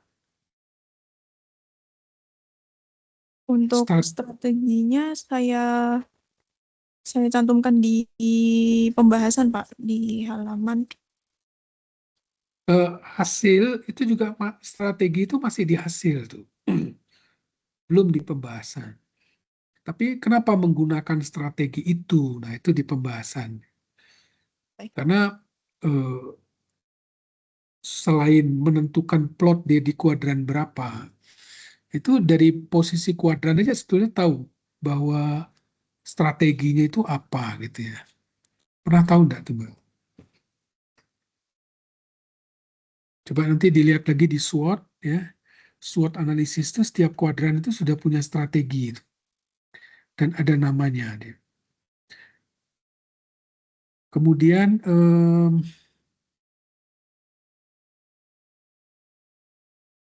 strateginya ini itu kalau dilihat di sini pemulihan area degradasi karbon. Kemudian pemeliharaan area stabil. Kemudian penguatan fungsi ekosistem mangrove berkelanjutan. Nah, kalau saya lihat ini perlu dipisah itu. Pada kondisi mangrove yang bagaimana pemulihan area degradasi karbon itu dilakukan. Pada kondisi mangrove, pada kondisi dinamika spasial yang mana pemeliharaan area stabil ini dilakukan gitu ya. Terutama dalam mendrive kesimpulan nih, Mbak. Ya. Sehingga kalau ini tercampur 3 strategi itu menjadi 1. Kemudian di setiap strategi itu dimasukkan dalam kurung buka angka indeksnya berapa gitu ya. Sehingga nanti akan kelihatan prioritas strateginya yang mana.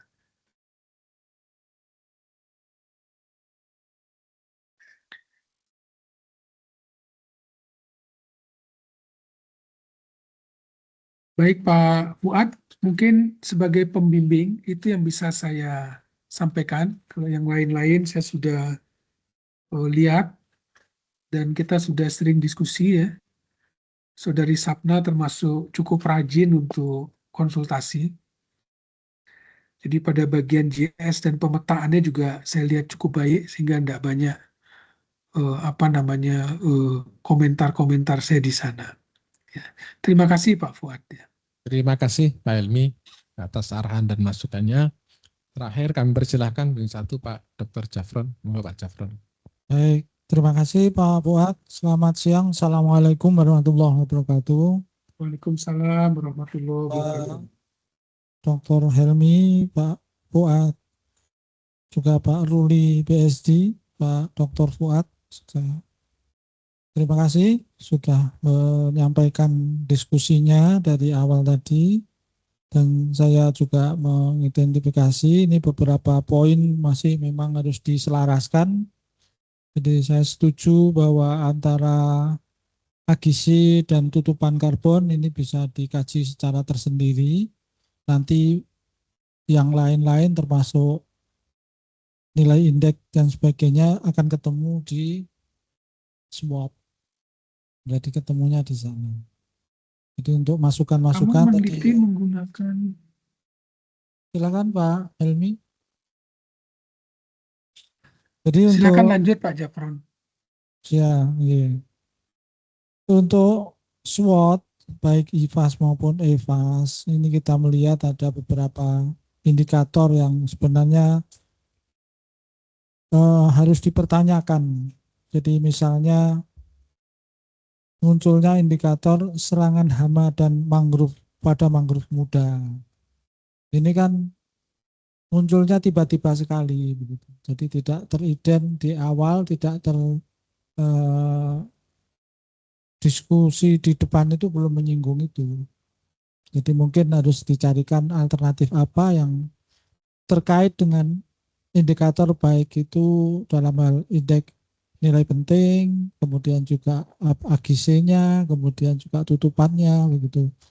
Kalau memang tidak ada indikator yang sesuai ya dikurangi saja. Jadi juga terkaitannya dengan teknik penanaman yang kurang sesuai. Ini munculnya indikator ini dari mana, Mbak? Dari interview Pak, dari wawancara ke pihak-pihak yang dianggap mengetahui dan terlibat langsung dalam Terlibat pengelolaan. langsung. Ya. Nah, mereka sudah berhasil meningkatkan atau menambah tutupan lahan, menambah luas area tanam dan sebagainya. Kenapa masih di kategori kurang sesuai misalnya? Ini perlu di pemilihannya ya, ini pemilihan indikator itu sendiri harus ada apa itu dasarnya begitu. Kira-kira apa? Teknik penanaman yang kurang sesuai itu masalah tata tanamnya atau masalah pemilihan hidroceanografi atau pemilihan jenisnya atau memang beberapa gabungan dari kekurangan-kekurangan yang ada di masyarakat. Dari lebih ke metode tanamnya itu sih Pak. Kan beberapa ada yang menggunakan metode pakai kayak kotak-kotak dari bambu gitu. Nah, kalau dari hasil wawancaranya memang mereka lebih seringnya tidak memakai itu karena memang membutuhkan biaya yang lebih banyak gitu Pak. Jadi teknik penanaman yang kurang sesuai. Iya. Karena Kalau mereka menggunakan itu survival rate-nya bisa naik Pak. Karena bisa aman dari pasang surut ombak gitu. jadi ada ajirnya atau ada penyokongnya begitu atau apa Iya, gitu iya ya. kayak penyokongnya gitu Pak.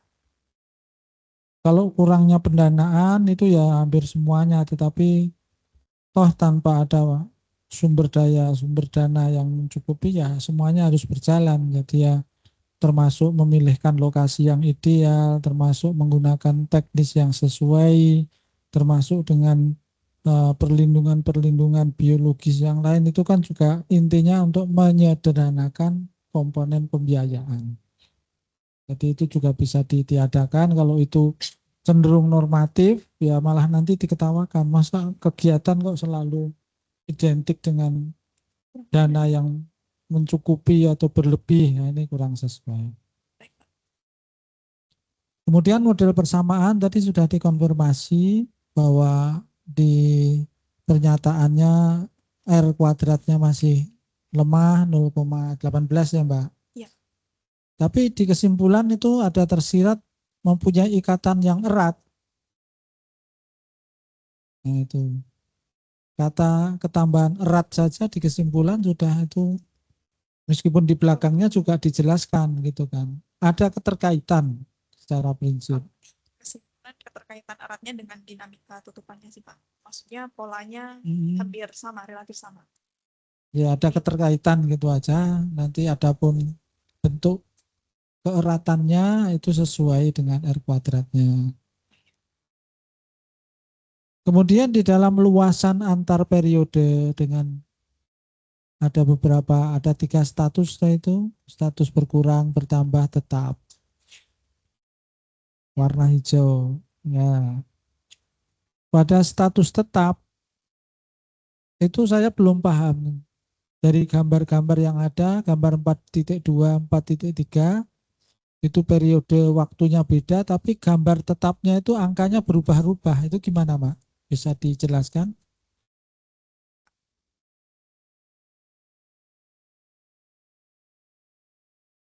Nah, ini kan menggunakan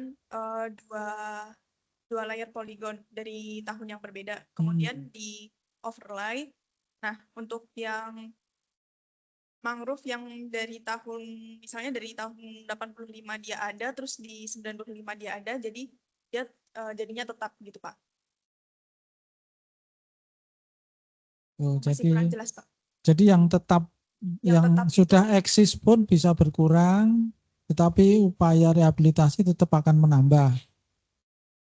Gitu, diulangi. kalau di tahun 85 itu ada mangrove di satu titik itu, kemudian di tahun 95 di titik itu masih ada mangrove, itu dikategorikan tetap. Kemudian kalau misalkan di tahun 85 di satu titik itu ada mangrove, tapi di tahun 95 itu mangrove-nya nggak ada, itu dikategorikan hilang, Pak, atau berkurang. Berkurang. Ya, kalau di tahun 85 nggak ada mangrove-nya di satu titik itu, tapi di 95 ada, itu nanti dikategorikannya bertambah. Seperti itu, Pak. Berarti dalam periode 5 tahun sampai 10 tahun itu memang masih terus berlangsung ya? Iya, Pak. Adanya dinamika, adanya perubahan, baik itu penambahan, bersaing dengan pengurangan sehingga selisihnya menjadi tetap. Iya. Oke. Kemudian tadi mengenai jenisnya, itu juga harus termasuk miskin jenis atau cukup normatif atau lebih ini. Hanya 5 jenis. Kalau pernyataan hanya itu kan berarti minimalis. Iya. Ya nanti diberikan itu komentar agar mereka bisa mengukur diri para pengelola itu bahwa oh kita itu masih minimalis dari sisi keanekaragaman. Nanti kaitannya kalau keanekaragaman tinggi, stabilitas tinggi, kemudian juga kaitannya dengan layanan peran ekologi, jasa lingkungannya juga akan meningkat. Jadi idealnya kan seperti yang jadi referensi ke hati keanekaragaman hayati mangrove ini mengacu ke siapa? Acuanmu. Ya setidaknya nanti dilihat ya, ada mangrove pantai yang dipublis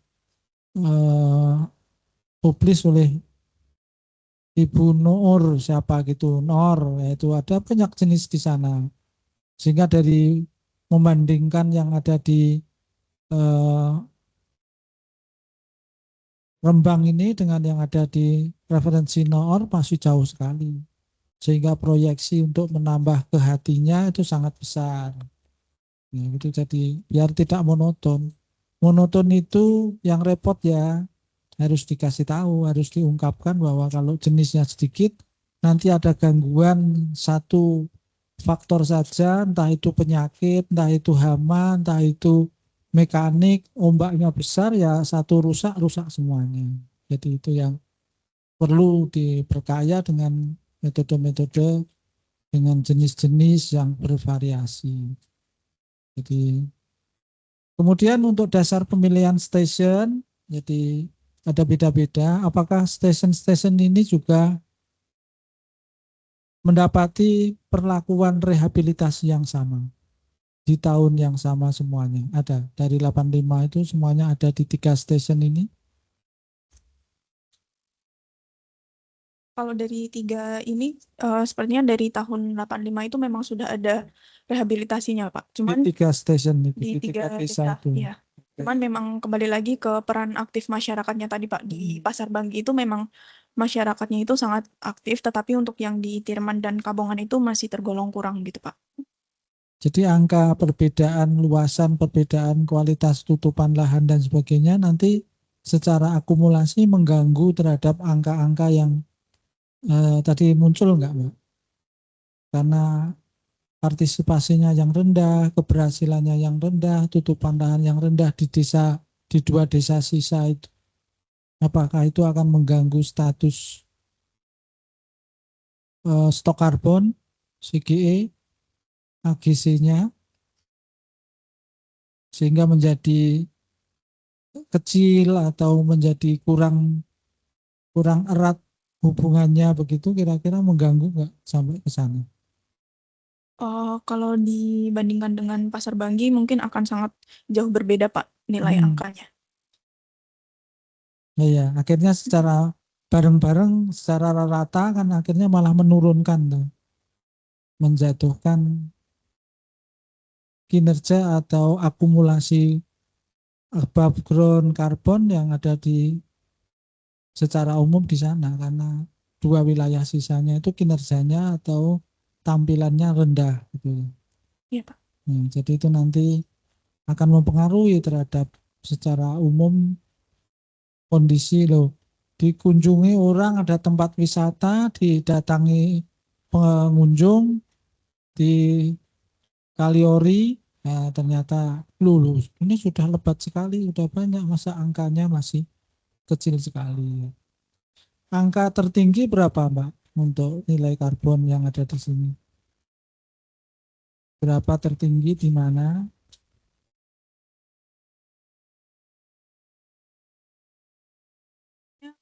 Ini ngitungnya langsung jadi satu kesatuan gitu, Pak. Oh, Jadi enggak. Itu kan sekitarnya lebih kritis. Itu atau kecil, banyak kita yang sering memberikan itu yang bisa kita bandingkan secara angka. Ya, jadi kan itu kecil kan kenapa? Padahal yang mulai spesifik artinya dan sebagainya. Sehingga pengkayaan nanti juga memerlukan varietas atau jenis yang spesifik gravitinya tinggi, misalnya Avicennia. Iya. Kalau di sini Avicennia nggak sukses tumbuh, kenapa? Secara umum masih kurang, minimalis sendiri. Secara umum yang saya temui itu masih untuk bagian paling luar itu masih kecil-kecil gitu, Pak. Itu hasil rehabilitasi.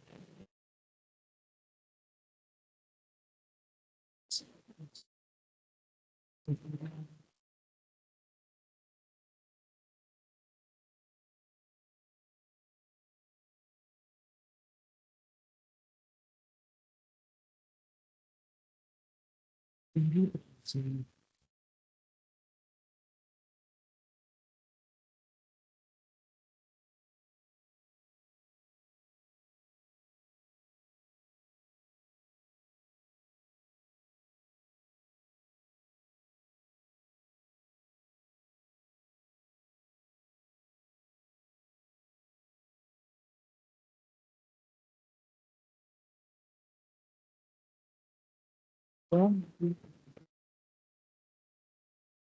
Reproduksi di iPhone seperti dengan yang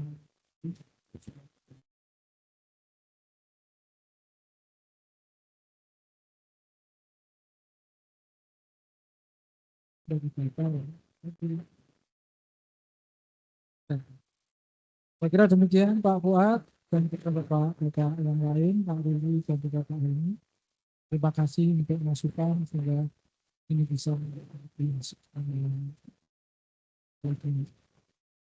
mengikat atau lebih tight antara satu indikator dengan yang lain.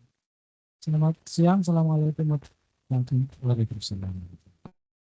Waalaikumsalam warahmatullahi wabarakatuh. Terima kasih Pak Jafar atas masukannya. Saya kira ini waktunya sudah ya. Secara umum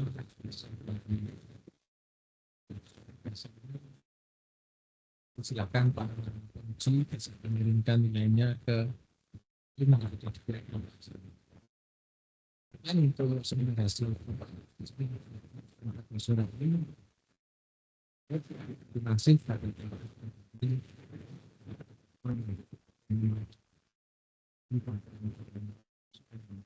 konstruktif.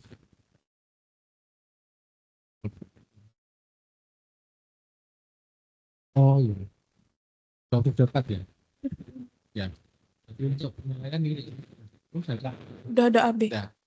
Oh, dipertimbangkan Bapak-Bapak ya. Nanti ini karena mahasiswa sudah kalah angkatan 2024, jadi untuk nilai A itu harus di atas 85. Ya. Mungkin itu yang sedikit catatan dari saya. Terima kasih. Kami tutup. Assalamualaikum warahmatullahi wabarakatuh. Waalaikumsalam. Waalaikumsalam warahmatullahi wabarakatuh. Terima kasih Pak Helmi. Waalaikumsalam warahmatullahi Terima kasih wabarakatuh. Pak Helmi, Pak Ruli. Terima kasih Bapak-bapak, Terima kasih. Pak Fuad, terima kasih Pak Ruli, Pak Pak Jafron, Fuad, matur Pak nuwun, Helmi, matur nuwun. Pak Jafron. Nggih, Pamit, J. ya izin pamit. Selamat ya Mbak Sapna. Baik Pak, terima kasih Pak.